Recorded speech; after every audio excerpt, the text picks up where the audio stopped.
우리 다 같이 오늘 함께 은혜 받을 말씀 요한복음 6장 1절로부터 15절 말씀 우리 보도록 하겠습니다. 요한복음 6장 1절로부터 15절 말씀 교독하도록 하겠습니다. 그 후에 예수께서 디베랴의 갈릴리 바다 건너편으로 가시매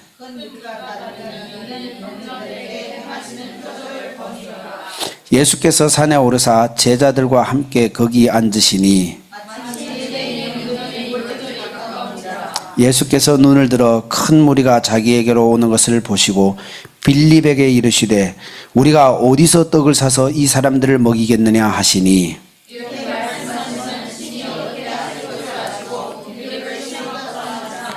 빌립이 대답하되 각 사람으로 조금씩 받게 할지라도 200데나리온의 떡이 부족하리이다.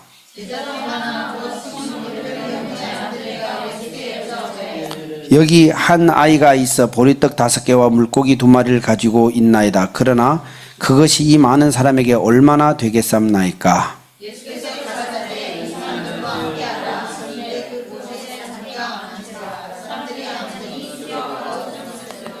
예수께서 떡을 가져 축사하신 후에 앉아있는 자들에게 나눠주시고 물고기도 그렇게 그들의 원대로 주시니라.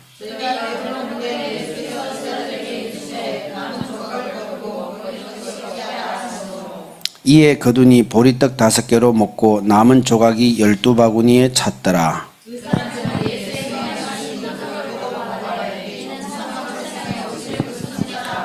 우리 다 같이 그러므로 예수께서 그들이 와서 자기를 억지로 붙들어 힘든 줄 아시고 다시 혼자 산으로 떠나가시니라. 아멘. 우리 오늘 말씀으로 내 안에 있는 생명의 떡 예수 그리스도라는 말씀으로 함께 제목으로 말씀을 나누려고 합니다. 내 안에 있는 생명의 떡 예수 그리스도. 예수님께서 500이어로 5,000명을 먹인 이 내용에 대하여서는 우리가 교회 안에서 참 많이 들었던 내용입니다. 이런 내용 가운데서 우리는 꼭 알아야 할 것은 예수님께서 행하신 표적이라고 했어요. 표적이라는 것은 기적과 달리 이 기적으로 통하여서 어떤 교육, 어떤 것을 알려주기 위한 것이 표적이에요. 그래서 요한복음에는 표적이 참 많아요. 물로 포도주로 만든 표적, 예수님께서 물 위를 걸으신 것, 이 모두 다 예수님께서는 이것으로 통하여서 제자들과 따르는 무리들에게 알려주려는 것들이 있었어요. 무엇을 알려주려고 했을까요? 예수님께서는 물로 포도주를 변할 때는 이 물이라는 질에서 포도주란 질을 바꾸는 것이에요. 그러니까 우리가 생각에는 물은 색깔은 변화시킬 수는 있지만은 질 자체는 변화시키기가 너무 어려운 것이에요. 안 되는 것이. 그런데 예수님은 질 자체를 변화시키는 분이시다라는 것을 알려주기 위한 것이에요. 그래서 우리는 이 사람은 존재 자체가 그렇게 할 수 없는 존재야. 어떻게 보면 이 사람은 악한 존재야. 죄인의 존재야. 안 돼. 하지만은 예수님은 이 질을 완전히 의로운 존재로도 바꿀 수가 있고 선한 존재로도 바꿀 수 있는 분이시라는 것을 알려주기 위한 것이에요. 그리고 예수님께서 이 물 위로 걸어갔다라는 것은 예수님께서 이 환경, 사람들은 풍랑, 물, 여기서는 절대로 사람들은 초월할 수 없다라고 생각을 할 때 예수님은 환경을 초월하시는 분이시다라는 것을 알려주는 것이죠. 우리는 어떤 환경 속에서 볼 때 이것은 인간의 한계, 이제 여기에서는 더 안 될 거야 이렇게 하지만은 예수님은 풍랑 속에서도 걸어가고요. 풍랑도 잠잠하게 하는 풍랑, 모든 자연 환경을 초월하신 분이다라는 것을 알려주기 위한 것이에요. 그럼 오병이어는 무엇일까요? 오병이어는 떡 5개로 5,000명을 먹였어요. 그 5,000명이라고 했을 때는 남자만 5,000명. 그러니까 장정, 성인 남자가 5,000명이면 그때 당시에 성인들은 다 결혼했고 결혼한 사람들은 애를 적어도 1명만 낳았어도 15,000명에서 2만 명 되는 사람이에요. 그럼 우리가 2만 명이라고 했을 때 2만 명이라는 사람을 떡 5개로 먹인다라는 것은 불가능하죠. 우리가 볼 때도 떡 5개, 지난주도 얘기를 했지만은 가루를 내서 뿌려도 2만 명 다 맞을까 말까요? 떡 5개 가루를 내서 뿌려서 몇십 명이라도 맞으면 뭐 다행이에요. 그런데 2만 명이 어떻게 떡 5개로 2만 명을 먹였을까? 그럼 최소한 2만 개의 떡이 되어서 한 사람 하나만 먹는다고 해도 2만 개의 떡이, 여러분 2만 개의 떡 상상을 해봤습니까? 어느 정도 될지, 2만 개의 떡이 얼마나 많은지 아십니까? 그런데 이 떡을 예수님께서 5개로 2만 개 이상의 떡을 만들어냈다. 이것은 양을 초월하시는 주님이다라는 것이에요. 그러니까 작은 양을 많은 양을 만들 수 있는, 우리 하나님은 무에서 유로 창조를 하지만은 유에서 더 많은 유로 만들어내는 것은 이 하나님의 역사다라는 것이에요. 그래서 예수님이 나는 너희들에게 양을 초월하시는 것을 알려주고 싶고, 나는 양을 초월하는 주요, 너희들에게 육체의 떡뿐만 아니라 생명의 떡이 된 나를 그들에게 알려주고 싶은데, 이들은 떡 먹고 배부른 까닭에 야, 이 예수님 따르면은 먹는 데는 문제가 없겠구나 라고 해서 그 도시락 하나를 더 먹으려고 그 다음부터 따르기를 시작했고, 또한 예수님을 왕으로 모시려고 했다는 것이에요. 여러분 그 무슨 말인지 아세요? 육체를 채워줄 수 있는 왕으로 모시려고 했다라는 것이죠. 최종은 영적인 것이 보이지 않았어요.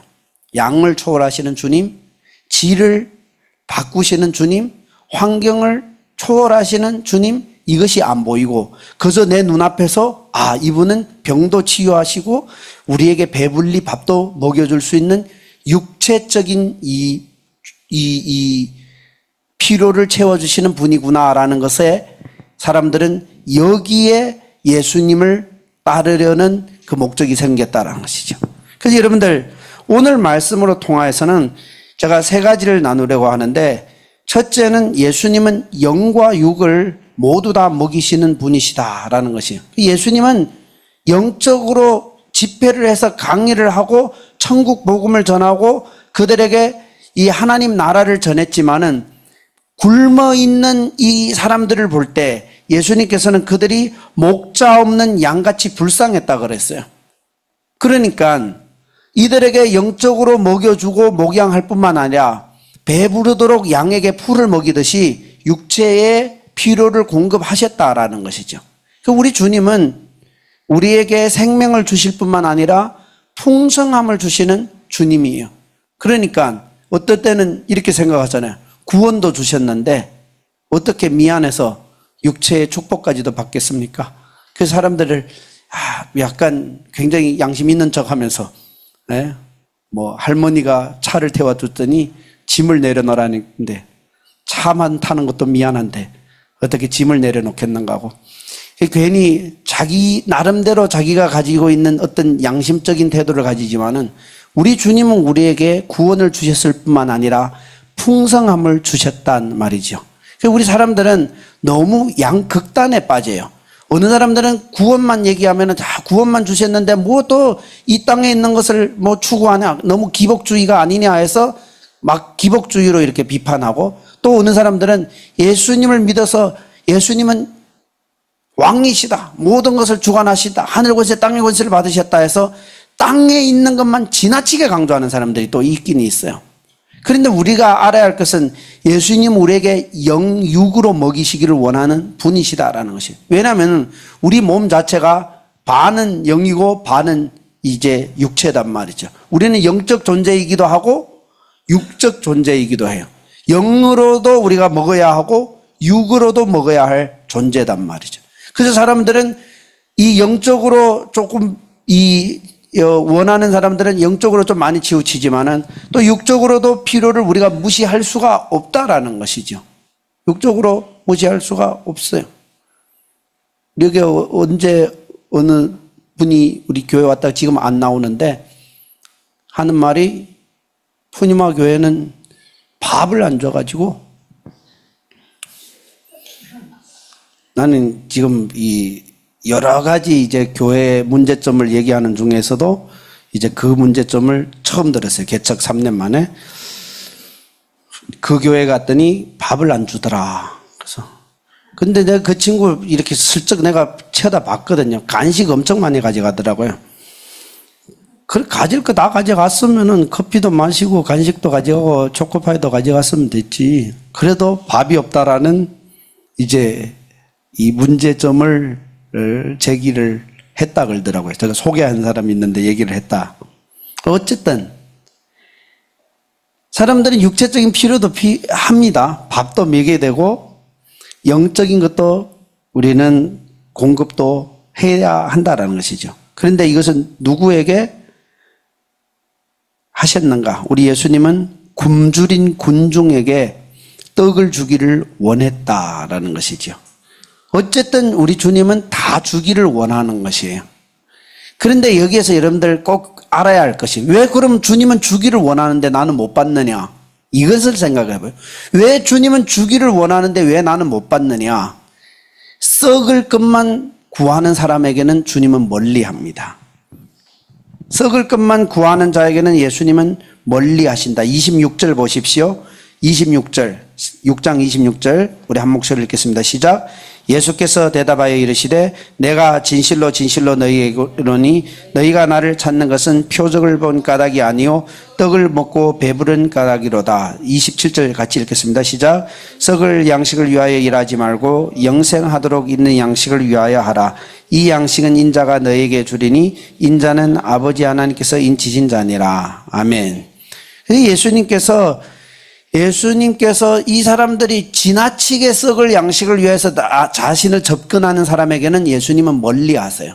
그러니까 너무 육체적인 것만 추구하는 사람들을 예수님이 안 준다는 말은 아니에요. 지금 오병이어로 지금 이 사람들을 배부르게 먹였잖아요. 안 주는 것이 아니에요. 그런데 오병이어로 먹고 이것만 추구하는 사람들에게는 예수님이 멀리 하신다 그 말이에요. 여러분들 잘 알아야 돼요. 교회 와서 그저 육체적인 것, 썩은 것만 추구하는 사람은 쉽게 말해서 영적인 은혜를 못 받는다 그 말이에요. 이 사람 자체가 그저 육체적인 것만 원하는 것이에요. 밥을 원하고 선물을 원하고 여기저기 어떻게 하든지 내가 어떤 이익을 하나 챙겨가려고 하는 사람들은 영적인 은혜를 못 받는 것이에요. 왜냐하면 예수님이 이런 사람을 이미 멀리해요. 원리 떠난다고요. 이러면 그 원리를 알아야 되죠. 예수님은 이 떡으로 통하여서 오병이어의 떡으로 통하여서 최종 그들에게는 영적인 생명의 떡을 주기를 원하는 것인데 여기에 멈춰버렸어요. 교회에서 우리가 어떤 행사를 다 해도 됩니다. 주는 행사 있잖아요. 선물도 주고 떡도 주고 그리고 다양한 프로그램을 진행하면서 사람들에게 줘야 되는데 이 주는 목적이 뭐예요? 최종은 예수님을 믿고 구원받고 생명의 떡이 되신 예수님을 만나게 하는 이 목적인데 그 주는 거에서 이제 멈춰버리면은 그저 삼시세끼 그저 밥만 주는 것이에요. 그래서 이 땅에서 밥만 먹고 그래서 이 땅에서 선물 받고 이렇게 하다가 지나는 것이죠. 제가 이게 우리 노숙자들 영등포 앞에 있잖아요. 그래서 영등포에 노숙자 사역하러 오는 사람들이 많아요. 많아서 이 사역하는 목사님인데 물어봤어요. 그래서 어떤 곳에는 어떤 사역하고 어떤 곳에는 어떤 하고 월요일 날에는 누가 오고 목요일 날에는 누가 온다던데요 하니까 그 목사님이 한 20몇 년 동안 했는데 아니 여기 오는 사람들 너무 많아가 문제야. 그래. 영등포에 노숙자가 한 60명 되는데 오는 단체가 막 너무 많은 거예요. 한 30개 되는가 봐요. 그러니까 단체당 한 사람이라고 보면 돼요. 단체당 이 얼마나 많이 오면은. 그래서 노숙자들이 굶어 죽는 것이 아니라 이 배 터져 죽는데요. 배 터져. 너무 먹어서. 그 배 목사도 노숙자 봤잖아. 그 사람들이 필요한 것이 육체의 양식이 아니라 정신적으로 지금 다시 일어서지 못한 것이 그들에게 가장 큰 문제라고. 왜냐하면 인생을 포기했단 말이죠. 포기했어요. 너희들도 일할 수가 있고 너희들도 다시 일어날 수도 있고 너희들도 다시 내 손으로 돈 벌어서 살 수 있다라는 것을 이제 그들에게 심어주려고 하는데 하도 여기에서 와가지고 먹을 것 주고 여기 와서 입을 것 주고 여기 와서 이거 주고 또 돈 주고 또 어느 교회 가서 예배 드리면 한 사람 5,000원씩 주고 그 예배 드리고 가면은 또 5,000원씩 주는 거예요. 그러니까 그 5,000원 받아가 돌아서면은 소주 한 병 사고 가고, 그저 그렇게 사는 거예요. 그러니까 그들에게 진짜 필요한 것은, 물론 오늘 저녁에 당장 밥 먹을 것 없으면 컵라면이라도 하나 줘야 되는데, 이것을 먹고 나서 내 인생을 다시 회복해야 하고 나를 영원히 살게 하는 이 생명의 떡 예수 그리스도를 만나게 해야 하는 것이 진정한 우리 사역이 되어야 되는 것이에요. 그것이 예수님이 주기를 원했던 사역이에요. 내가 너희에게 오병이어를 주는 것이 아니라 나는 너희들에게 내 자신을 주는 것이 예수님이 보여주고 싶었던 것 말이죠. 오병이어 너 보고 놀랍지. 그런데 이 오병이어를 행할 수 있는 나 너희에게 준다고. 그런데 사람들은 예수님을 원하지 않고 예수님이 행했던 기적만 원하는 것이에요. 얼마나 많은 사람들이 예수님을 원하지 않고 예수님 안에서 그 떨어지는 그 부스러기를 원하여서 따르는 사람들이 얼마나 많습니까? 얼마나 많은 거예요. 우리는 예수님이면 충분합니다. 이것이 우리의 고백이 되어야 되는데, 예수님 안에서 있는 떨어지는 썩어질 것, 별것 아닌 것, 지나가면 없어지는 것, 이런 것에 대해서 굉장히 사람들은 관심을 가지고 또 그것 때문에 서로 막 납불키고 싸우고 이 관계가 깨어지고 하더라라는 것이죠. 그런데 예수님은 주기를 원하는 마음에 성경에서는 항상 불쌍히 여기는 마음에서 기적이 일어나요. 불쌍히 여기는 마음에서. 탕자의 아버지도 탕자가 막 달려오는 것을 보고 뭐라고 해요? 측은히 여겼다고. 측은히 여기는 그 마음. 애 키우는 사람들은 알잖아요. 애를 혼내려 하다가도 애가 울으면은 왠지 짠해. 왠지 얘가 불쌍해. 그래 이러면 안 될 것 같아. 그러니까 부모가 자녀에게 항상 측은히 여기는 그 마음이 주님이 우리에게 주시는 그 측은한 그 마음이다라는 것이죠. 그럼 두 번째는 이 오병이어의 기적으로 우리가 알아야 할 것은 예수님은 질서를 행하시는 하나님이시다라는 것이죠. 예를 들면 마가복음 6장 한번 볼까요? 마가복음 6장 39절부터 41절까지, 마가복음 9장 39절로부터 41절까지 우리 한 목소리로 한번 읽겠습니다. 시작. 예수께서 이르시되 금하지 말라. 내 이름을 의탁하여 능한 일을 행하고 잠시만요. 마태복음이에요. 죄송합니다. 아니 마가복음 6장. 내가 왜 9장이라고 했죠? 6장이라고 했어요. 죄송합니다. 제가 9장 펼쳐놓고 읽으니까 아마 9장에 주여. 마가복음 6장 39절로부터 41절 시작. 제자들에게 명하사 그 모든 사람으로 때를 지어 푸른 잔디 위에 앉으시니 때로 100명씩 또는 50명씩 앉은지라. 예수께서 떡 5개와 물고기 2마리를 가지사 하늘을 우러러 축사하시고 떡을 떼어 사람들에게 나누어 주게 하시고 또 물고기 2마리로 모든 사람에게 나눠주매. 아멘. 예수님께서 지금 이 기적을 행하기 전에 여기에 34절 보십시오. 34절 한 목소리를 읽겠습니다. 시작. 예수께서 나오사 큰 무리를 보시고 그 목자 없는 양 같음으로 인하여 불쌍히 여기사 이에 여러 가지로 가르치시더라. 이게 가르치고 그들에게 지금 오병이어를 지금 행하였단 말이죠. 예수님께서 지금 오병이어의 기적을 행하기 직전에 2가지를 행하신 걸 여러분들 기억하세요. 그 주님의 기적이 이렇게 행하는 모든 패턴에는 그 예수님께서 하는 이 원리들이 있어요. 그 뭐냐면은 첫째는 예수님께서 이 영혼을 볼 때 불쌍히 여기는 이 사랑의 마음이 있었어요.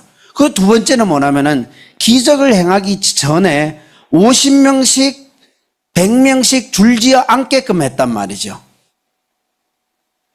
이걸 생각해 봤나요? 떡 5개로 저 뭐 어떻게 했는지는 잘 모르겠어요. 그 옛날에 제가 뭐 영화를 보니까 먹떡 5개 가져와서 광주리에 넣는데 광주리에서 막 떡이 막 쏟아져 나오더라고요. 막 이렇게 기계에서 나오는 것처럼 막 쏟아져 나오더라고요. 어떻게 떡 5개로 5,000명께 나가는 떡이 어떻게 나왔는지는 저는 잘 모르겠어요. 그런데 나오는 거는 사실이에요. 지금 막 나와요. 한꺼번에 막 뿅 하고 막 이렇게 나온 게 아니라 계속 이렇게 나왔단 말이죠. 그럼 이 나오는 이 자리에서, 떡 나오는 이 자리에서 먼저 나오면 누가 먼저 가지겠어요? 힘있고, 그리고 빠르고, 막 이 가까이 있는 사람이 가서 먼저 먹겠다고 막 서로 빼앗아 가지 않겠어요? 그럼 또 여전히 약하고 배고프고 아픈 사람들은 떡을 제일 마지막에 먹게 되는 것이에요. 그럼 문제가 생긴단 말이죠. 떡을 먹을 때도. 그래서 예수님은 아무리 급해도 혼란을 막기 위한 질서의 배치를 하셨어요. 그리고 아무리 배고프고 급해도 예수님은 질서를 세워놓고 역사를 하셨다라는 것이에요. 그러니까 여러분들 이것을 잘 알아야 돼요. 사랑과 질서는 함께 간다라는 것을 알아야 돼요. 사랑과 질서. 사랑만 얘기를 하면 사람이 방종해요. 너무 질서만 얘기하면 사람이 딱딱해진다고요. 그런데 예수님이 하시는 사역에는 항상 사랑과 질서가 같이 가요. 그러니까 이 불쌍히 여기는 이 사람들 볼 때는 예수님이 사랑으로 기적을 한번 베풀어서 나를 위해서는 예수님이 40일 금식했을 때는 돌을 떡으로 만들어라 할 때 예수님은 참았단 말이죠. 안 했어요. 나를 위해서는 그런 기적을 행하지 않았지만은 이 무리를 위하여서는 내가 5,000명을 먹일 수 있도록 기적을 행해야 되겠다라는 예수님의 마음에는 이미 답이 있었어요. 해야 되겠다. 그럼 이것은 그 마음에서 올라오는 사랑의 마음이었단 말이죠. 측은히 여기는 마음에서 이제 기적을 행하려는 동기가 일어났어요. 그래서 모든 기적과 능력이 나타나는 동기는 사랑의 동기에서 일어나는 것이에요. 이런 모든 은사는 성령의 사역을 열어줄 수 있는 문이지만은 이 문을 모든 성령의 사역들의 이 문을 열어주는 것이 사랑이라고 했어요. 사랑. 그 모든 사람들이 은사를 받지만은 이 사랑으로 문을 열을 때 모든 은사들이 나아가게 돼 있단 말이죠. 그리고 예수님이 이 사랑과 기적이 나가기 직전에 사람들을 너무 잘 알고 있기 때문에 질서를 세운 것이에요. 무슨 질서냐면은 사람들이 차근차근 줄을 서게 있고 그 다음에 그 질서에 따라서 떡을 나눠줄 수 있도록 한 것이죠. 이제 우리가 뭐 한 번씩 나누고 뭐 나눈다고 해봐요. 사람들이 질서가 없잖아요. 정신도 없이 와서 서로 달라고 하고 또 누구는 받았다고 못 받았다고 난리하고 싸우고 씨름하고 그렇단 말이죠. 그런데 질서를 세워놓고 예수님이 기적을 행하신 거예요. 그래서 하나님은 어지러움의 하나님이 아니라 질서의 하나님이시라는 것을 알아야 된다라는 것이죠. 질서의 하나님이십니다. 고린도전서 14장 33절 14장 40절 먼저 보고 33절 보겠습니다. 14장 고린도전서 14장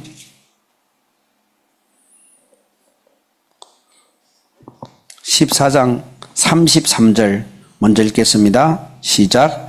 하나님은 무질서의 하나님이 아니시오 오직 화평의 하나님이시라. 모든 성도가 교회 사람과 같이. 이거는 44절 이거는 안 읽어도 됩니다. 그 다음에 40절 시작. 모든 것을 품위 있게 하고 질서 있게 하라. 아멘.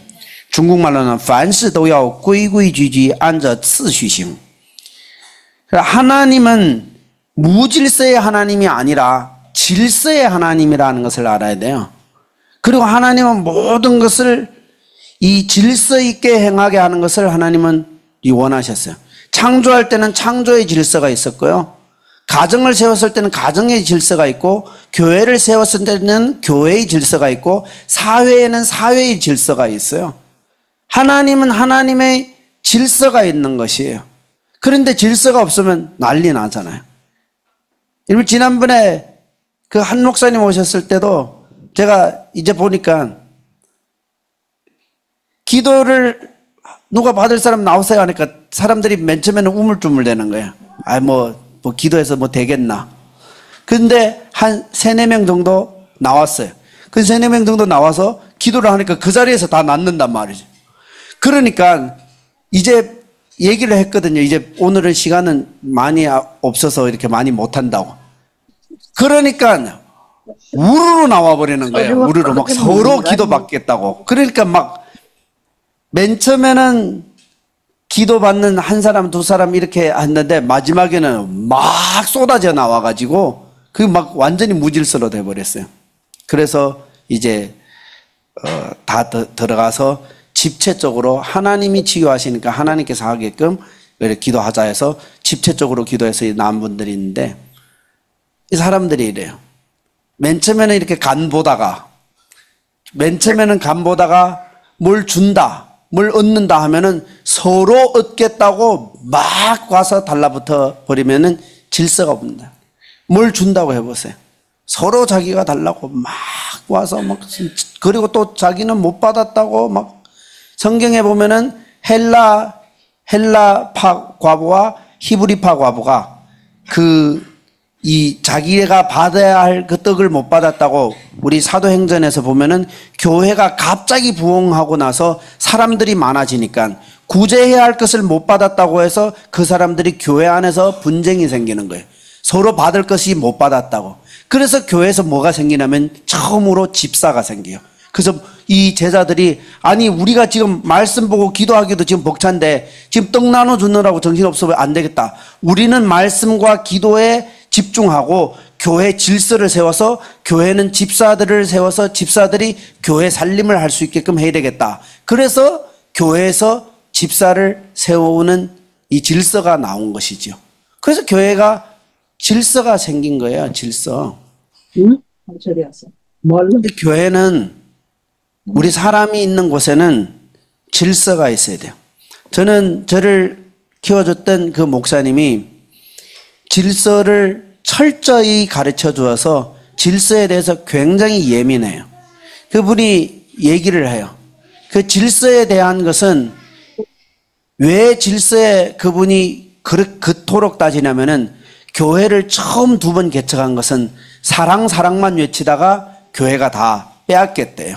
그래서 교회를 개척을 하고 사람들을 사랑해 줬는데 다른 집사님 2분이 이 사람을 쫓아내버리고, 또 교회를 또 개척해서 사람들 모였는데 또 그저 사랑만 하다 보니까 사람들이 이 지도자를 굉장히 우습게 생각하고 또 이렇게 밀어내버리고, 그렇게 해서 교회를 한 2번 정도 이제 실패하고 나서 3번째 교회를 할 때부터 하나님께서 내가 사랑뿐만 아니라 사랑과 함께 질서가 철저하게 있어야 되겠구나. 그래서 굉장히 날카롭게 질서를. 그럼 우리가 있을 때는 너무 교회에서 질서가 많았어요. 아침에 이불을 개서 올려놓으면은 절대로 중간에 이불을 덮고 누워 있으면 안 돼요. 엄청 욕먹어요, 청년들. 그리고 여자는 남자 옷을 입을 수가 없고 남자는 여자 옷을 입을 수 없고, 성경에 있던 그대로. 그 교회 청년들이 막 춥다, 오빠 옷 좀 입자 이러면 완전히 목사님들 이 만나면 엄청 욕먹어요. 엄청 욕먹고, 그리고 신발 끗끗이 넣으면 안 되고, 하여튼 굉장히 다양한 이 삶의 실제적인 것을 많이 했는데, 그 중에서 제가 목회를 첫 교회를 세웠는데, 첫 교회를 세워서 이렇게 저렇게 저도 맨 처음에는 교회 힘들었다 했잖아요. 저도 한 1년 반, 2년 동안 사람도 없고 한 2, 3명 데리고 계속 예배 드리는데, 그래서 이제 그래도 이제 제가 아는 분들이 와서 가끔씩 설교할 때도 있는데, 제가 이제 어느 아는 분이 이제 외지에서 와서 교회에서 설교한다고 하니까, 제가 원래 모교회에 있던 청년들이 그 교회에서 예배 안 드리고 다 저가 개척한 데 온 거예요. 그분이 설교한다고 해서 다 온 거예요. 내가 오라 한 거 아니거든요. 그래서 그날에는 못 모르고 같이 내가 사람 없었다 했잖아. 우리는 뭐 두세 명밖에 없었는데 사람들이 그래도 막 좀 오니까 굉장히 뜨겁게 재미있게 예배를 드렸어요. 그런데 제가 이제 그때 목사님이 그 차 사고 나서 입원했을 때인데 이제 그 얘기가 들어갔는가 봐요. 그 병원에 가서 잠깐 만나려고 왔는데 굉장히 안 반겨. 저를 만나면 굉장히 이렇게 반갑게 받아주는데 그날에 굉장히 이렇게 입원해서 싸한 게 아니라 어떤 느낌이 묘하게 지금 아니 뭐가 있다 했죠. 그래도 뭐 저도 이제 사역 보고도 하고 뭐 목사님 어떻게 잘 지내셨나 이렇게 얘기하는데도 뭔가 아니에요. 근데 이제 쭉 얘기를 꺼내시더라고요. 교회를 할 때는 질서를 지켜야 되지. 너가 너 목회하는 청년들 잘 하지 않고 왜 이쪽에 있는 교회에 있는 청년들을 다 데려다가 예배를 드렸나. 그래서 저는 이제 아니요 내가 부른 게 아니라 혼자 왔습니다. 이렇게 지금 뭐 계속 아닙니다. 저는 제가 오라는 게 아니라 그들이 뭐 어떻게 알고 왔습니다 하는데 한마디도 안 들어요. 제가 해석을. 목사님 저는 그렇게 하려고 하는 생각이 하나도 없었습니다. 근데 안 들어요. 그래서 제가 목사님 제가 잘못했습니다. 다시는 안 그러겠습니다. 그 말 나올 때까지 제가 잘못했습니다. 다시는 그런 일이 없도록 하겠습니다 하니까 이후에 조심하라. 그래서 그런 일이 절대로 없어요. 그래서 제가 다른 교회 있는 사람들, 뭐 다른 데 오는 사람들 오면은 일단은 질서상에서는 안 맞다. 그래서 제가 교회를 개척하고 나서도 다른 데서 오는 사람들 안 받아요. 이 질서를 지켰더니 거의 목회자들 저를 만날 때마다 정말 좋게 평가를 하더라고요. 저분은 사람 때문에 어디에 있는 사람들을 이렇게 받아다가 목회한 사람이 아니구나라는 이 질서 하나를 지킨 것 때문에 굉장히 칭찬을 많이 받았어요. 다른 목회자들 사이에서. 그런데 이 질서가 가져다 주는 힘이 있어요. 그리고 다른 데에서 오는 사람을 설교를 시킬 때 반드시 제 위에 있는 분에게 허락을 받고 이 설교를 시키는데 어디에서 큰 단체에 있는 대표가 왔어요. 이거는 뭐 제가 이 작은 개척교회에 있는 뭐 전도사가 감당할 만한 그런 분이 아니에요. 어느 큰 단체에 완전히 이 탑이에요, 이분이. 그 자기에도 뭐 저 같은 이런 작은 교회를 막 천여 개 있는 교회를 가지고 있는 분이 어쩌다가 이제 자기 제자의 아들이 뭐 이제 우리 교회 다닌다고 한번 방문해줘. 그 이분들 생각에는 우리에게 큰 도움이 되고, 그래 좀 한번 이렇게 힘을 실어주려고 우리 교회에 딱 왔는데, 설교도 해주려고 노란 넥타이 탁 적어 왔는데, 제가 목사님 죄송한데 우리는 단체의 질서가 있고 이 질서 때문에 목사님을 강대상에 세울 수가 없습니다. 제가 정말 이렇게 얘기를 했어요. 그리고 목사님 제가 설교를 끝나면 그분들 앞에 설교를 하고 설교를 끝나면은 청년들에게 좀 권면의 말씀만 좀 해주십시오. 그것도 강대상에 못 오르고 여기에서 그것도 그때 막 굉장히 뭐 자리도 막 되게 따지였어요. 그래서 그분이 나와서 그래도 이렇게 얘기를 해주시고 끝난 다음에 제가 정심을 대접하면서 죄송합니다. 이렇게 훌륭한 분이 오셨는데 제가 우리 질서상에 이것을 못했습니다. 근데 오히려 큰 어르신들은 정말 달라요. 그분이 저보고 딱 뭐라고 하냐면은 너무 잘했다면서 내가 이 한 단체의 대표로서 내가 우리 단체에도 우리 제자들이 우리 단체의 질서를 지키기를 원하는데 나는 너가 지금 이렇게 한 것, 자신의 단체와 자신의 단체의 질서를 지키는 거 볼 때 내가 내 제자들이 우리 단체를 지키면서 질서를 지키는 그 모습을 보게 되어서 함부로 자기의 단체의 질서를 파괴하지 않고 지키는 모습이 너무 좋다 하면서 난 너의 마음 충분히 이해해주고 너무 잘했다고 저를 굉장히 칭찬을 많이 해주었어요. 그러니까 그 질서를 지킨 것 때문에 우리는 그 앞에서 어느 사람이 있는데 어떤 사람이나 어떤 분위기를 깰 거라고 생각하는데 진짜 질서를 지킨 것 때문에 하나님께서 그 안에 있는 유익을 준다라는 것을 우리는 알아야 되는 진짜 그것. 그러니까 여러분들 애를 키울 때도 애들에게는 경계선을 명확하게 그어줘야 돼요. 안 되는 것은 안 된다고 얘기를 딱 해줘야 되는 거예요. 이거는 안 돼. 중말은 세라에도 보스. 그 교회에서도 이거는 안 되는 거 안 된다고 딱 이 경계선을 그어줘야 돼. 어떤 거는 우리가 이렇게 상의해서 넘어갈 것이 있지만은 교육적인 의미에서는 이것을 해야 된단 말이죠. 그러니까 질서는 그래서国有国法,家有家规. 그리고 우리 교회는 교회의 질서. 어떤 것에 대해서 다른 교회는 어떤, 다른 교회는 다른 교회에 대한 나름대로 질서가 있고 다른 집에는 다른 집에대로 질서가 있단 말이죠. 그리고 우리 그 목사님에게 배웠던 정말 또 좋은 이 예의적인 질서가 있어요. 그걸 배운 것은 계속 제가 클 때까지 그것을 써먹었죠. 뭐냐면은 그분이 이렇게 굉장히 약간 옛날 스타일인 것 같지만은 유교 사상적인 것 같지만은 아내는 항상 너무 나대면 안 된다라는 것이에요. 그 아내는 그거 어떻게 무슨 얘기냐면은 손님이 왔을 때 아내가 나대지 말고 밥을 펄 때도 손님 오셨으니까 먼저 드세요 하고 밥을 퍼서 손님인데 주지 말고 항상 아내는 자기 남편을 먼저 세워주라는 것이에요. 그 밥을 딱 해서 퍼서 자기 남편에게 딱 드리면 남편이 그 밥을 딱 받아서 손님에게 던져주는 이 순서를 계속 얘기를 해주었어요. 그래서 집 안에 있는 순서는 아내는 이제 남편에게 주면 남편이 그 밥을 받아서 이렇게 주고 애들도 마찬가지예요. 막 너 가서 뭐 이 요리를 채소를 상에 얹어도 하면은 애들이 막 뭐 고기 반찬을 들고 와서 이거 맛있게 드세요 하고 그 앞에다가 둘 수 있단 말이죠. 아들도 애도 좋은 반찬을 자기 아버지 앞에다가 딱 갖다 주면은 아버지가 그 좋은 반찬을 딱 가지고 앞에 있는 손님에게 가져다 주는 것이. 그리고 이것이 항상 가정의 순서예요. 그럼 그것을 원리를 저도 깨닫고 항상 어디에 가서도 목사님이 뭘 하면은 제가 손님을 오부터 목사님에게 먼저 갖다 드리고 목사님에게 밥, 무슨 요리, 음료수 먼저 딱 드리면은 항상 그렇더라고요. 그 순서를 그렇게 하시더라고요. 본인도. 그것을 딱 받아서 앞에 드리고, 열 드리고.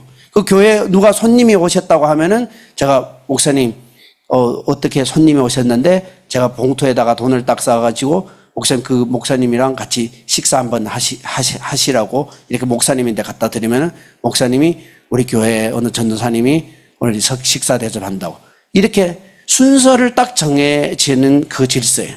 그럼 제가 얘기를 했잖아요. 제가 교회를 하는데 어떤 사람들은 1년 내내도 교회 안에서 밥 안 사는 사람이 교회 어느 목사님이 왔다, 누가 왔다 하면은 자기가 밥 사겠다고 나서서 막 목사님하고 따로 약속 잡고 저는 교회를 할 때 그런 거는 일위 그 모든 것을 잘라요. 왜냐하면 교회에 오는 손님은 교회에서 대접한다. 그래서 교회에서 대접해요. 그리고 선교사님들도 교회에서 와서 선교사님들이 대접해요.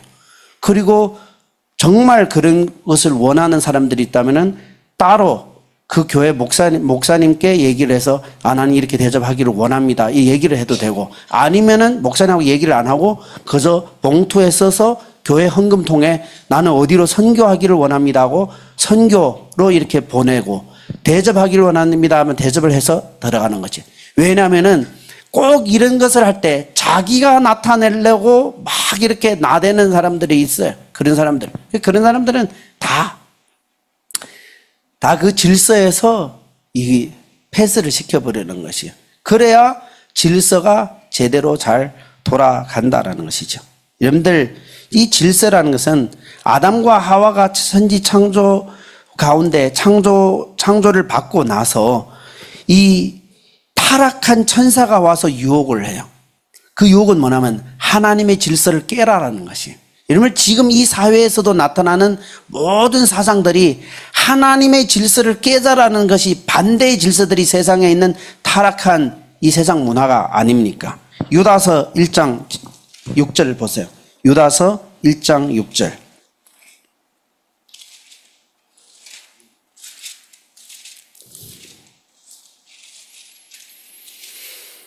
유다서 1장 6절 시작. 또 자기 지위를 지키지 아니하고 자기 처소를 떠난 천사들은 그날의 심판까지 영원한 결박으로 흑암에 가두셨으며. 아멘. 자기 자리를 지키지 않는 천사가 타락한 천사들이에요. 그러니까 자기 자리에서 계속 어긋나서 그것을 벗어나서 그것을 뭘 하려고 한단 말이죠. 그러니까 질서를 모르는 사람은 하나님의 그 기적 안에서 그 기적을 체험하기가 어렵다라는 것이죠. 질서를 깨뜨린 결과는 고통이에요.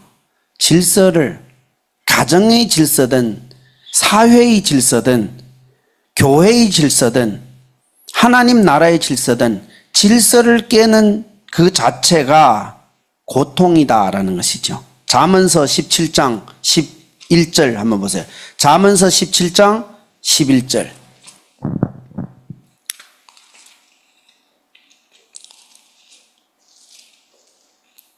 잠언서 17장 11절 우리 한 목소리로 읽겠습니다. 시작. 악한 자는 반역만 힘쓰나니 그러므로 그에게 잔인한 사자가 보냄을 받으리라. 恶人只寻背叛，所以他必有严厉的使者奉差遣攻击他。 반역했다고 여러분들 그 못되가 이럴 수가 있잖아요. 그런데 반역자에게 나타나는 것은 뭐냐면은 잔인한 사자가 그를 따라다닌다라는 것이죠. 고통이에요. 질서를 깨겠다고. 아니 그 못되가 뭐 꼭 그래야 돼? 이 사람들은 나도 그렇게 할 수 있지 뭐. 그렇게 하면서 반역을 하려고 한단 말이죠. 부모를 반역하고 내가 지금 겪고 있는 어떤 질서에 꼭 그것을 반역하는 그 죄에게는 반역성이 있어요. 죄가 이 반역성이 솟아오르면은 이 영적으로는 죄의 반역성이 나타나는 것이 바로 우상숭배예요. 하나님이 하지 말라는 거 딱 하는 거. 꼭 하나님만 경배해야 돼? 나는 다른 것도 경배하고 할 수 있는데 하면서 죄의 반역성에서 영적인 분야에서 작동되면은 반드시 우상숭배를 하는 거예요. 이 죄의 반역성이 만약에 성적으로 작동되면은 사람이 순리로 쓸 것을 영리로 쓰게 되는 거예요. 동성애예요, 동성애. 아니, 왜 하필이면 남자와 여자가 성적으로 하나가 돼야 되는가 말이야. 아니, 남자와 남자, 여자와 여자면 무엇 돼가지고. 그것이 반역성이에요. 그 사람의 안에 있는 나는 딱 이 룰대로 안 하겠다라는 이것이 질서를 나는 이 질서대로 안 하겠다라는 것이죠. 지금 중국에 에이즈병이 엄청나게 이 속도로 지금 퍼지고 있어요. 엄청나요. 그것은 중국에서 지금 이것을 보도를 안 해서 그렇지 어마어마하게 동성애자들도 거의 숫자가 한 8천만 정도 된다고 해요. 8천만. 그럼 거의 1억 정도예요. 어마어마하는데 거기에다가 에이즈까지 퍼져나가는데 어마어마하게 지금 이것이 퍼져나가고 있어요. 그런데 정부에서 이것을 말하면은 사회적인 혼란이 생기니까 그것을 가만두고 있는데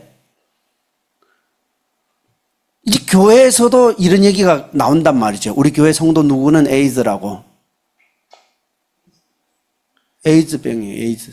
그래서 지금 저도 말을 못해서 그렇지 지금 그런 얘기를 지금 중국에 있는 교회에서 지금 저는 목회자로서 서로서로 지금 나누고 있는 거예요. 어느 교회에 누가 지금 에이즈가 결려있다. 어느 교회 누구는 지금 동성애자다. 지금 이 얘기가 지금 다 하고 있어서 우리는 어느 인격적인 존중을 위해서 얘기를 안 했을 뿐이에요.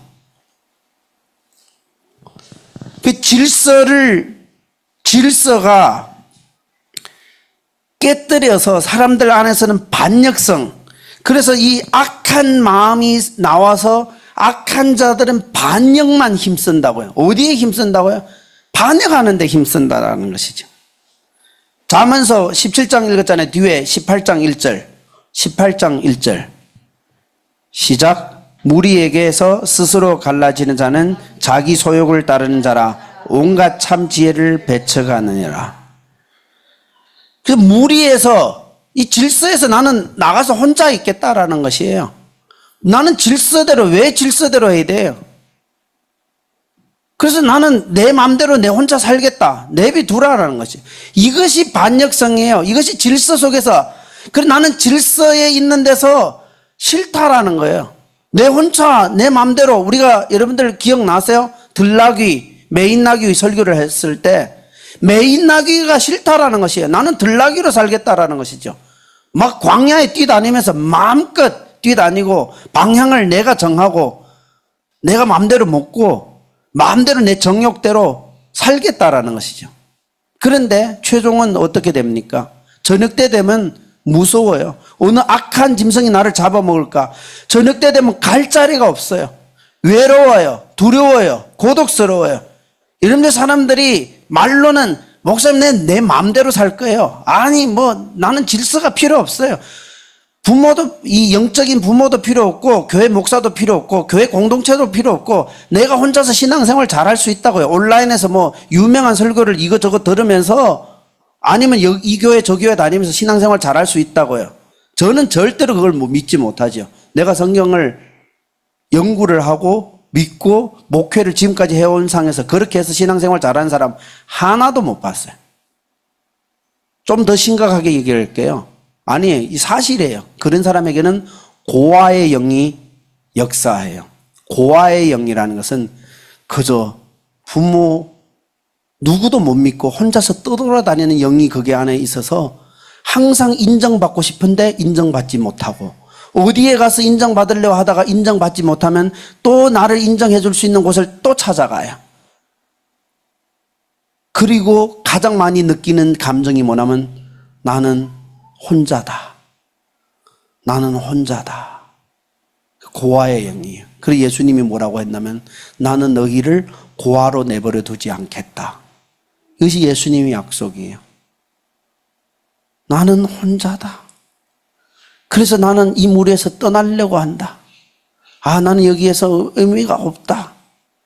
아이, 뭐 이렇게 하려면. 그러니까 이 질서에서 떠나려고 하는 것이죠. 반역하려고 하죠. 그런데 반역자에게는 더 험한 사자가 따라다닌다는, 고통이 따라다니는 것입니다. 예수님은 사랑과 질서를 같이 해서 역사를 하는 것이에요. 그래서 사랑도 해야 되지만은 꼭 그 사랑 안에서는 사랑을 담을 수 있는 질서가 필요한 것이에요. 아니면은 사람은 방종해져요. 사람은 예의가 없어지고 사랑만 하면은 사람들이 굉장히 무례해지는 것이란 말이죠. 마지막으로 세 번째는 작은 헌신의 큰 기적. 그것이 바로 오병이어단 말이죠. 작은 헌신이에요. 5,000명에서 떡 5개면 무슨 효과를 보겠어요? 5,000명에 떡 5개. 아무런 이 큰 지금 문제에서 요 작은 하나의 행위는 별 볼 일 없는 것 같지만은 우리가 알아야 할 것은 이 떡 5개가 누구에게 갔느냐 알아간 중요해요. 예수님이 받으셔서 축사했다. 여러분들 이 원리는 꼭 알아야 돼요. 예수님은 어떤 일을 행하기 전에 첫째는 사랑, 질서, 그 다음에 예수님이 하시는 일은 사람을 통해서 역사한다는 거예요. 예수님은 사랑의 마음, 질서를 세우고 어떤 사람으로서요. 왜냐하면 예수님이 직접 하면 되는데 왜 하필이면 오병이어 애거로 하는 거고 이거 빼지 말고 하고 여러분 주변에 있는 돌 다 한 번씩 주세요. 큰 거로 주세요. 그러고는 여러분들 돌은 다 떡될지어다. 이렇게 그러면 큰 돌 주신 사람이 얼마나 신나겠어요. 큰 돌 주신 사람이 막 큰 떡 되고 작은 거 주신 사람은 과자 돼버리고 그런데 예수님은 어느 사람에 있는 이 떡 5개를 사용한단 말이죠. 그것이 하나님 나라의 원칙이에요. 왜냐하면 하나님의 질서는 천지 만물을 창조하시고 특별히 이 땅을 창조하시고 이 땅에 있는 사람을 마지막에 창조하고 공중에 날아다니는 새 그리고 이 땅에 있는 짐승 이 바다에 있는 모든 물고기를 너가 다스리고 정복하라고 사람에게 권위를 주었기 때문이에요. 그래서 이 땅에 있는 사실은 권위자가 누구냐면은 인간이에요. 그래서 하나님이 이 인간이라는 이 권위를 뛰어넘어서 하나님이 직접 역사하지 않고 하나님의 질서를 이루어서 역사하시는데 하나님이 이 땅에 세운 사람으로 통하여서 사람이 잃었던 것을 다시 찾아오게 하는 것이에요. 그래서 사람의 기도가 필요한 것이고 사람의 헌신이 필요한 것이고 사람들이 하는 선교가 필요한 것이에요.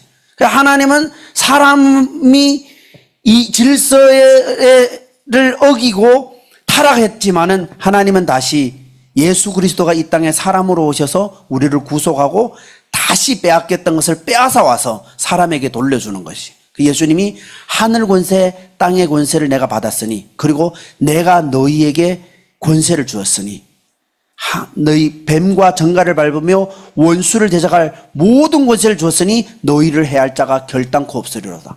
그래서 우리가 빼앗겼던 권세를 다시 받아서 이 땅에서 쓰게 되는데 하나님께서는 이 땅에서 쓸만한 사람을 찾는 것이라. 근데 우리가 볼 때는 그 어떤 일을 해야 할 그 일에 있는 량과 이 사람이 가지고 있는 능력이나 소유를 보면은 그 앞에서 보잘것없는 것이에요. 이제 5천 명, 우리가 2만 명이라고 했잖아요. 남자만 5천 명, 사람 나이가 한 2만 명 정도인데 어린 애가 나타나서 떡 5개를 가져왔을 때 이것은 2만 명 앞에서 아무런 보잘것없는 떡이었다 그 말이에요. 그러나 예수님은 이런 한 사람을 찾고 있는 것이에요. 떡 가져와. 그리고 이 떡을 예수님이 손에서 축사하고 나서 5천 명을 먹이고 남은 것이 12광주리에 담게 되었어요. 이것이 역사예요. 이 역사가 뭐냐면은 하나님 앞에서는 역사를 할 때 꼭 하나님이 필요한 사람을 찾아서 그 사람에게 예수님이 축사하고 나면은 놀라운 역사가 일어나는데 이 역사가 세 가지 역사예요. 첫째는 하나님께 영광이 돼요. 와, 2만 명이 떡을 먹었다. 여러분 나는 2만 명 먹은 것만 여러분 생각하지 말고 떡 5개로 남은 것만 12광주리 이 역사만 해도 이 12광주리에 남은 것만 봐도 이 놀라운 역사가 될 거예요. 떡 5개로 50개만 됐다 해도 사람들은 엄청 놀라겠는데 떡 5개로 한 사람 하나씩만 먹었다고 해봐요. 2만 개. 근데 한 사람 하나씩만 먹겠어요. 그 배고파하는 사람들. 에?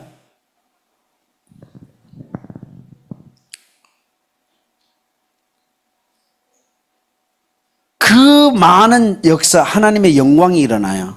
하나님 앞에 들어지면. 두 번째는요, 내가 작은 헌신을 해서 예수님이 거기에다 축사를 하고 나면은 5천 명에서 2만 명이 기뻐하더라라는 것이죠. 예를 들면 떡을 혼자 먹고 나면은 그저 나무 밑에 가서 먹어서 그거 괜찮아요. 그 애가 뭐 떡 5개 먹었다고 해서 누가 뭐라 할 사람이 없어요. 예를 들면 내가 가지고 있는 이 짧은 인생을 그저 내가 살았다. 뭐 집 한 채 사가 30년 대출 내가지고 30년 대출 꼬박꼬박 받다가 그 다음에 그걸 해서 그 다음에 내 자녀가 결혼할 때쯤에 내 집 팔아가지고 걔네 집도 하나 사주고 대출 내가지고 또 걔가 그걸 받아가 또 30년 꼬박꼬박 이렇게 뭐 갚아가지고 그래 살았더라. 괜찮아요. 이것이 내가 가지고 있는 오병이어를 가지고 그저 내가 먹고 말았다면 그저 끝나는 것이에요. 그런데 이 오병이어가 예수님의 손에 가니까 하나님께는 영광이요 수천 명의 기쁨이 됐더라라는 것이죠. 수천 명. 여러분들 우리가 가지고 있는 인생, 여러분들 내가 24시간 내가 가지고 있는 20, 30년 그대로 살아면 그저 내가 뭐 먹고 자고 그래서 살았더라. 그저 그 인생이 그렇게 끝나는 거예요. 그렇다고 해서 누가 뭐라 할 사람이 없어요. 당신의 인생이 당신이 살았는데 뭐, 당신의 도시락 당신이 먹었는데 뭐, 나의 오병이어 내가 먹었는데 뭐 누가 말할 사람이 없다고요. 그런데 이것을 주님의 손에 들어지니까 예수님이 5천 명, 2만 명이 기뻐하는 그 귀한 영광스러운 자리에 썼다라는 것이죠. 이 애가 얼마나 신났겠어요. 다른 사람들 먹을 때 이 내 떡이라고 내가 가져온 떡이라고 이거. 그리고 그 사람들이 야 다행이다 니라도 떡이 있었으니까 예수님의 손에서 이렇게 너무 기쁘구나. 정말 배고팠는데. 여러분 우리가 내가 가지고 있으면 별 볼일 없는 인생인데 내가 주님 앞에 들어지면 주님이 축사하고 나서 정말 어디에 가도 쓰임받는 인생. 제가 여러분들 이때 장난치면서 그런 얘기를 한 적이 많죠. 제가 학교 다닐 때는 어디에 가도 이 가장들이 안 좋아하는 애였어요. 그래서 우리 집에 놀러 오지 말라 하고 놀러 갔다고 뭐 별로 안 좋아하고 그 집 애가 듣는 소리에는 우리 엄마가 너하고 같이 놀지 말라 하더라. 지도 뭐 그중 그러나 나는 우리 엄마도 그러고 말했어. 그래.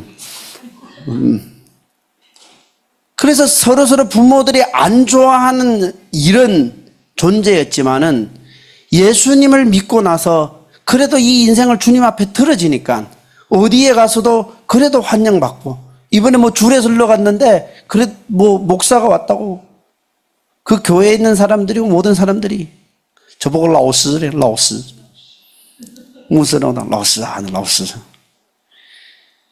우리 학교 다닐 때 우리 선생님이 이 얘기를 들었으면은 정말 제가 라오스라고 제가 이해가 안 될 거예요. 그때 학교 다닐 때 있는 그 선생님이나 아니면 그 가장들이 보고 제가 라오스라고? 에? 그런데 우리 인생이 주님 앞에 들어졌을 때 주님께서 하나님의 영광 그리고 이웃의 기쁨, 그러면 여러분 생각해 보세요. 그리고 본인도 부족함이 없었어요. 이 어린애도 먹었을 거잖아요. 도시락 내놓고. 저도 한번 생각해 보세요. 이 어린애가 열심히 먹어가지고 6개를 먹었으면 본전하고도 남았잖아요. 아니에요. 맛에 떡을 5개 내놓고 주님이 축사하고 나서 떡을 6개 먹고 물고기를 뭐 4마리 뜯었다. 그러면은 하나님께 영광이 되고 사람들의 기쁨이 되고 나도 넉넉하게 풍성하게 먹고 남았다라는 것이죠. 이것이 우리가 주님 앞에 들어졌을 때 나타나는 놀라운 역사예요. 작은 헌신이지만은 큰 기적이 일어나는 것이에요. 작은 헌신에 큰 기적이에요. 여러분들 우리가 들어지는 작은 것 별 볼 일 없어요. 예를 들면은 우리가 지금 이 자리에서 들어지는 예배와 기도가 뭐 한국 전체 사회에 무슨 효과가 있겠냐 이렇게 생각할 수도 있어요. 우리가 한 이 기도가 중국을 변화시키는데 무슨 효과가 있겠는가 말이죠. 우리는 이렇게 너무나 작은 존재라고 스스로 생각할 수가 있단 말이죠. 그러나 주님 앞에 들어졌을 때 주님이 축사하면은 우리 한 사람의 기도가 한 개 나라와 민족을 바꿀 수가 있다라는 것이죠. 그리고 우리 여러분들 꼭 한 가지는 기억해야 돼요.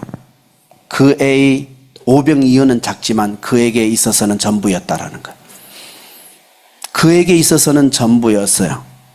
보기에는 작지만은 그에게는 전부였다. 예수님이 그 얘기를 했어요.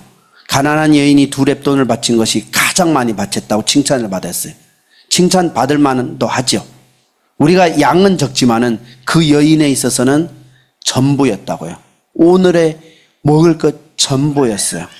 여러분 우리가 하나님 앞에 들어지는 작은 것이지만은 그것이 나의 전부였을 때 능력이 나타나는 것이. 하나님 앞에 들어지는 것이 너무 작지만은 나에 있어서는 전부였다면은, 여러분 나의 전부가 무엇입니까? 나의 전부가 무엇입니까? 나에게 있어서는 지극히 작지만은 그런데 나에게는 전부예요. 많지요? 아니겠어요? 젊은 사람들에게 있어서는 자존심이 나의 전부일 수가 있어요. 나 다른 건 다 괜찮은데 절대로 내 자존심만은 건드리지 말라고. 근데 이 자존심은 어떤 의미에서 볼 때는 별 볼 일 없어요. 너무나 작은 것이에요. 그런데 내가 이 자존심을 내려놨기에는 너무나 나의 전부가 담겨져 있는 것이죠. 너무나 커요. 애를 키우는 사람들에게 있어서는 다른 건 다 괜찮는데 우리 애가 항상 우상이 돼서 나의 전부가 될 수가 있어요. 결혼하지 않은 사람들의 특징이 뭔지 아세요? 하나님 앞에 난 모든 걸 다 바치겠는데 결혼만큼은 내가 선택하겠다고. 배우자만큼은 하나님께 기도해서 받는 것이 아니라 내 마음에 드는 것, 내가 선택해서 내가 결정해서 하겠다고. 그러니까 그게 안에 내 전부가 다 숨어 있는 거예요. 여러분들 생각해 보세요. 나의 전부는 어디에 있는가? 예수님이 나를 따라오는 것은 내 자신을 부인하고 십자가를 지고 나를 따르라. 생명을 잃은 자는 얻을 것이요 생명을 붙잡은 자는 잃을 것이라고 했어요. 정말 주님 앞에 나의 전부를 내려놓는데 오히려 전부를 다 주님께서 줄 뿐만 아니라 하나님께 영광이 되고 많은 사람들이 기쁨이 되는 것으로 되갚아 주시는 거예요. 여러분 사람들이 이렇게 생각해요. 주님 앞에 바치면은 사라질 거라는 것 때문에 너무 아까워하세요. 주님이 내 인생을 왜 나를 부인하고 내 자신을 드리고 내 자신을 십자가를 지고 다 드리라고 우리가 생각을 해보면 너무나 서운해요. 주님 나 이거밖에 없는데 왜 이것까지도 다 가져가려고. 그런데 주님의 목적은 빼앗아 가는 것이 아니라 올바른 것을 되돌려 주기 위한 것이에요. 너희가 내인데 바쳐라는 것은 너희 것까지도 내가 앗아가려고 하는 것이 주님의 뜻이 아니라 주님이 우리의 이 멸망한 생명을 내인데 가져오면은 나는 영생의 생명으로 돌려주겠다. 너희가 이 상처 있는 너희의 이 마음을 나인데 가져오면은 나는 성령으로 말미암아 건강한 마음을 너에게 돌려주겠다.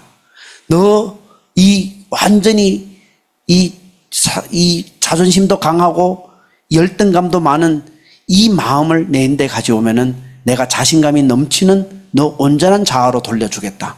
이것이 주님의 본심이에요.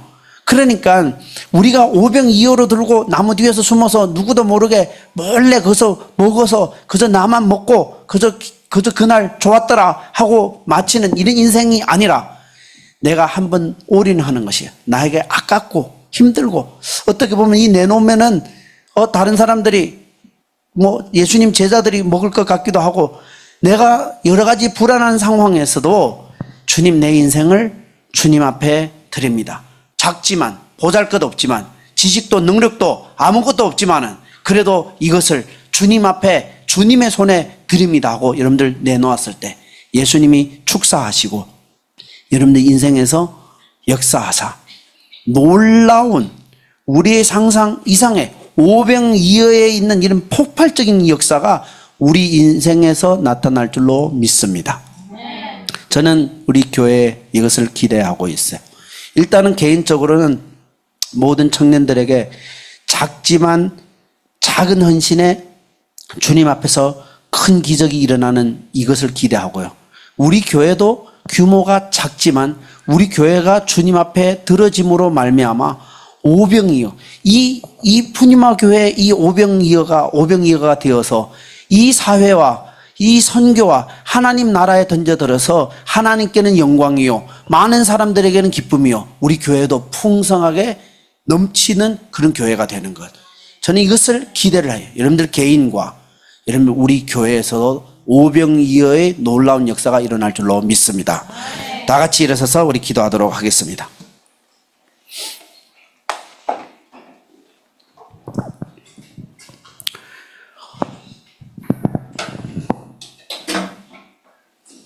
우리 이 시간에 주님의 말씀을 붙잡고 기도했으면 좋겠어요. 주님은 우리에게 아낌없이 주기를 원하시는 우리 아버지 하나님이시다라는 것을 우리는 알았으면 좋겠어요. 주님은 우리를 아낌없이 주기를 원하시는 하나님이시다. 여러분들 우리가 부족하다고 생각하잖아요. 맞아요. 때로는 이것저것도 부족한데 주님은 그것을 다 채워주고 싶어 합니다. 예수님 우리를 사랑하십니다. 그리고 예수님은 이것을 채워주기 직전에 너희가 나의 질서 안에 거하라는 것을 주님이 원하고 있어요. 왜냐하면 질서 없이 주님은 채워주지 않아요. 주님은 질서 가운데 역사하시고 질서 가운데 하나님의 모든 기적을 운행하신다라는 것. 그래서 주님 우리에게 지혜를 주시고 우리 안에 있는 그 모든 반역성 우리 안에 있는 그 모든 그 반역하려고 질서를 깨고 내 마음대로 질서를 안 지키려고 하는 그 모든 내 마음에 있는 이 죄성 모두 다 주님의 손에 바칩니다. 작지만 나의 전부가 된 것을 주님 앞에 바칩니다. 때로는 우리의 작은 기도, 작은 미소, 작은 인사 이 하나가 주님의 손에서는 오병이의 역사가 일어날 줄로 믿습니다 하면서 기도하고 나의 작은 인생 내 혼자 내가 주도권을 가지고 살아도 되지만은 나의 이 인생을 주님의 손에 바쳐 축사하고 하나님께는 영광이요 많은 사람들에게는 기쁨이요 내 자신에게는 만족하며 이 인생을 살게 해주십시오. 우리 푸니마교회도 마찬가지로 그렇게 되게 해주십시오 하며 다 같이 주님 앞에 자유스럽게 기도하며 나아가겠습니다.